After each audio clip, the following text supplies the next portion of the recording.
Assalamualaikum Ananda semuanya, tetap semangat belajar dari rumah ya. Nah, pada pertemuan ini kita akan membahas tentang faktor-faktor yang mempengaruhi pertumbuhan dan perkembangan tumbuhan.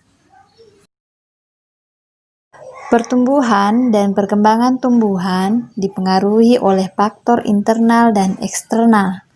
Faktor internalnya ada dua, ada faktor intraseluler dan faktor interseluler. Faktor intraseluler berupa gen, di mana gen ini berperan dalam pewarisan sifat keturunan dari induk kepada anaknya. Selain itu, gen juga berperan sebagai pembawa kode untuk pembentukan enzim. Enzim tersebut mempengaruhi berbagai reaksi metabolisme dalam tubuh. Faktor interseluler berupa hormon. Hormon pada tumbuhan disebut sebagai fitohormon. Ada beberapa jenis fitohormon, diantaranya ada auksin, ada giberelin, ada sitokinin, ada gas etilen, asam absisat, asam tromalin, dan yang terakhir ada hormon kalin. Auksin diproduksi pada bagian ujung batang, kemudian di ujung akar, serta jaringan lain yang bersifat meristematis.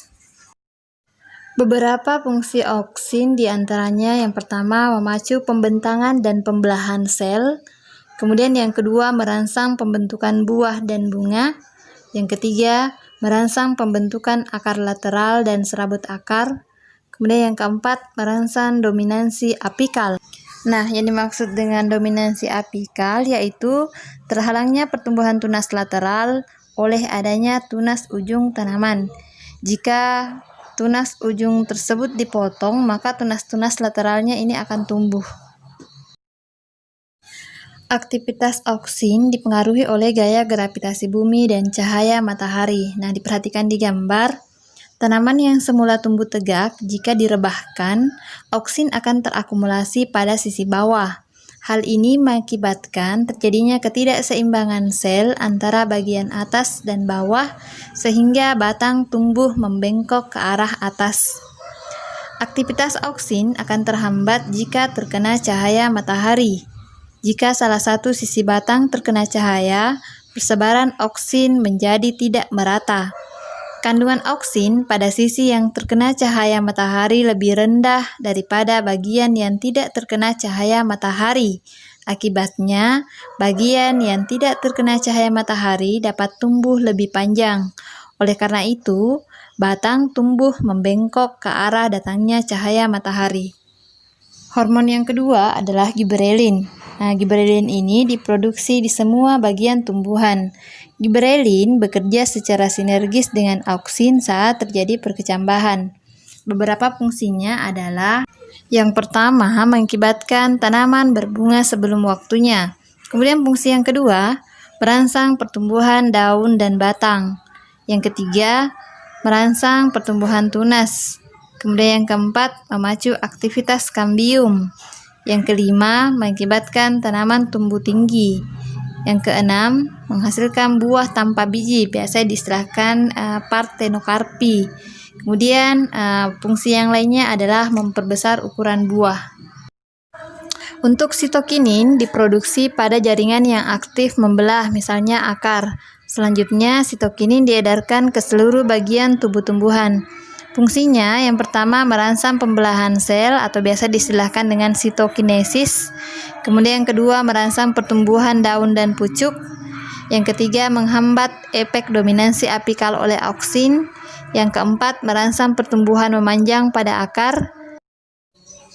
Gas etilen dihasilkan oleh buah yang sudah tua. Salah satu fungsinya adalah merangsang proses pematangan buah. Asam absisat disintesis pada daun, batang, dan buah yang masih muda. Kerjanya berlawanan dengan auksin dan giberelin. Fungsinya yang pertama adalah menghambat pembelahan dan pembentangan sel. Yang kedua menunda pertumbuhan atau dormansi. Yang ketiga memacu pengguguran bunga dan buah. Yang keempat merangsang penutupan stomata selama tumbuhan kekurangan air. Yang kelima, memacu pengguguran daun pada musim kering sehingga mengurangi penguapan. Asam tromalin berfungsi merangsang pembelahan sel pada bagian jaringan tumbuhan yang terluka. Dengan demikian, jaringan yang rusak akan membentuk kalus. Kalin berfungsi merangsang pembentukan organ pada tumbuhan. Berdasarkan organ dibentuk, kalin dapat dibedakan menjadi kaulokalin, merangsang pembentukan batang, rizokalin, merangsang pembentukan akar, filokalin, merangsang pembentukan daun, ankalin, merangsang pembentukan bunga.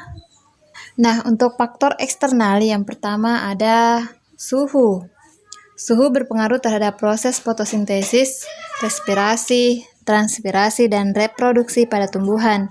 Suhu yang terlalu tinggi atau rendah akan menghambat proses-proses tersebut.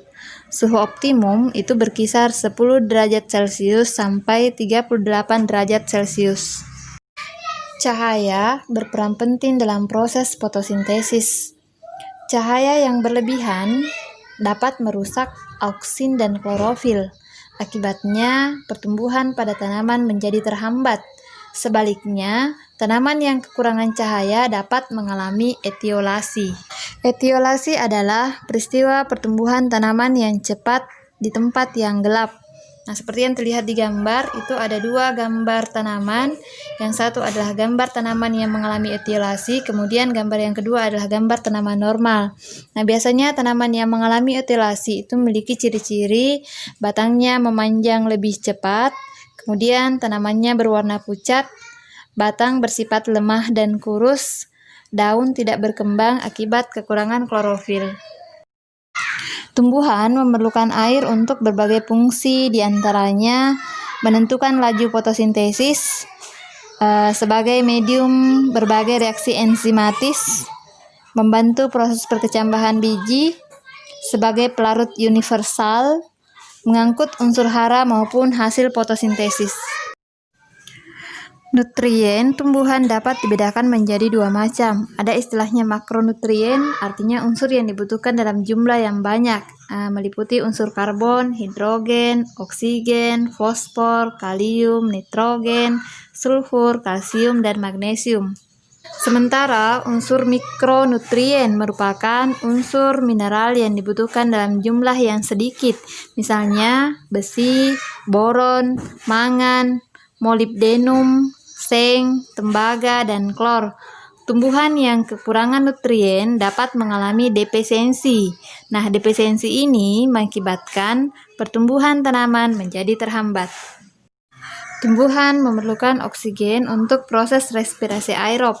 Melalui proses tersebut, tumbuhan dapat memperoleh energi untuk pertumbuhannya. Tumbuhan yang kekurangan oksigen dapat mengalami kematian. Demikianlah tadi materi tentang faktor-faktor yang mempengaruhi pertumbuhan dan perkembangan.